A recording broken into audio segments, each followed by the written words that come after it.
আমি মাধুরী গল্পগাথা audio story চ্যানেলে আজ পড়ে শোনাব শৈলজানন্দ মুখোপাধ্যায়ের লেখা গল্প তিন মূর্তি। একটা ভারী মজার গল্প বলি, শুনুন। নেই গ্রামের নাম শুনেছেন? এ হলো সেই নেই গ্রামের গল্প। মস্ত বড় গ্রাম, গ্রামে কত রকমের লোক, তাদের মধ্যে মাত্র তিনজনের কথা বলবো। তিনজনেই ভগবানের সৃষ্ট অতি অদ্ভুত জীব। একজন দিবারাত্রি শুধু চোখ পিটপিট করে, চোখের পাতায় তার কী যে হয়েছে কে জানে, এক মুহূর্ত সে চোখ না কচলে থাকতে পারে না। হরদম দেখা যায় হাত দিয়ে সে চোখ কচলাচ্ছে। আর একজনের সর্বাঙ্গে দাঁত, কত রকমের ওষুধ যে ব্যবহার করেছে, কিন্তু দাঁত কিছুতেই সারেনি। 24 ঘন্টা তাকে দাঁত চুলকোতে হয়। আর একজনের মাথা ভরা টাক, মাথায় তার চুলের নামগন্ধ নেই। গ্রীষ্মকালটাকে এদের ভারী ভয়। মাথার উপর সূর্য ওঠে, রোদ্দুরে চারিদিক ঝাঝা করতে থাকে, টেকর টাকজায় জ্বলে ঘন ঘন মাথায় জল দিতে হয়। এদিকে রোদ্দুর লাগলেই দেদোর দাঁত পিটপিট করে, চুলকে চুলকে হয়রান হয়ে ওঠে। চোখের পাতার ব্যারাম যার, তার তো কথাই নেই। চোখে রোদ লাগতেই চোখ দুটো সে কচলাতে আরম্ভ করে। দেখে মনে হয় চোখ দুটো যেন সে উপড়ে ফেলতে পারলে বাঁচে। কাজেই রোদ্দুরে তারা বড় একটা বেরোয় না, অথচ মিথ্যা কথা বলতে তিনজনেই ওস্তাদ। যে লোকটার চোখ পিটপিট করে তাকে যদি জিজ্ঞাসা করা হয়, ওহে, চোখে তোমার কোনো ব্যারাম ট্যারাম হয়েছে নাকি, তৎক্ষণাৎ বলবে, কই না, কিচ্ছু তো হয়নি, ও এমনি।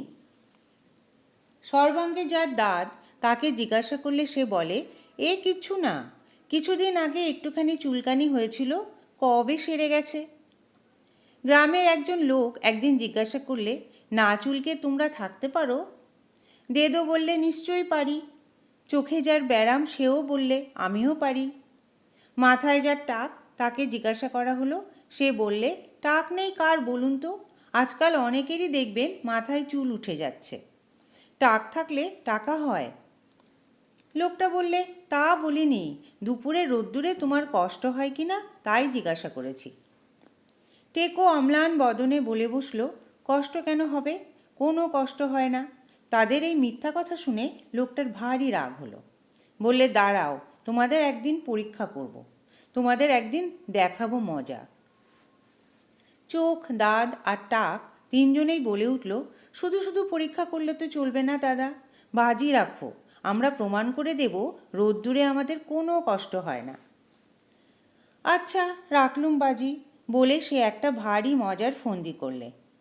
বৈশাখ মাস, দুপুরের রোদ্দুর একেবারে আগুন বললেই হয়। বললে, আয় তোরা তিনজনে আয় আমার সঙ্গে, মিছে কথা বলা তোদের বের করছি। এই বলে গ্রামের পাশে যে নদীটা ছিল সেইখানে তাদের নিয়ে যাওয়া হলো।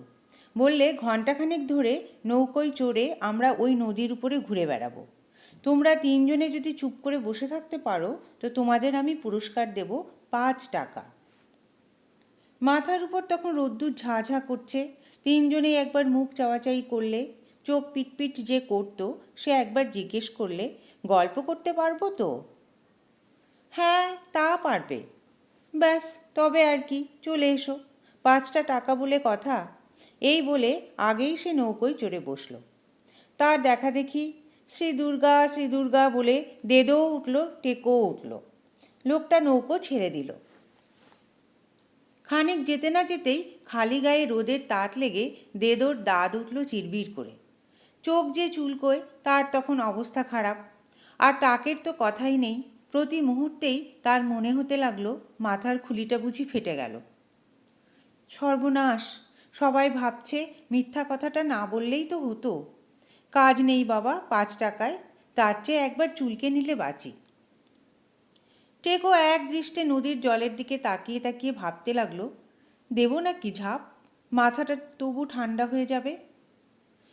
গল্পে যখন বাধা নেই, যে লোকটার চোখ চুলকানো রোগ, সে তখন গল্প আরম্ভ করলো। খানিকটা অন্যমনস্ক হয়ে সময়টা তবু কাটবে ভালো।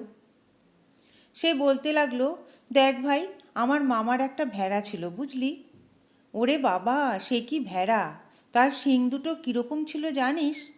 এই এমনি। বলেই সে তার দুটো হাত দিয়ে দেখাতে লাগলো। এই মাথার উপর থেকে বেরিয়ে চোখ বরাবর ঘুরে এমনি করে পাক দিয়ে দিয়ে এমনি করে পাক দিয়ে এমনি করে আবার এমনি করে ঘুরে পাক দিয়ে দিয়ে ঘুরে ঘুরে এই এমনি, বুঝলি? পাক দেওয়া দেওয়া ভেড়ার শিং দেখাতে গিয়ে নীলে বেটা চোখ দুটো আচ্ছা করে কচলে। দেদো তখন অস্থির হয়ে উঠেছে। বেটা তো নীলে কাজটা কোনো রকমে সেরে, এখন আমি কি করি? দেদো তো কিছুতেই থাকতে না পেরে বলে উঠল, আরে রেখে দে তোর মামার ভেড়া।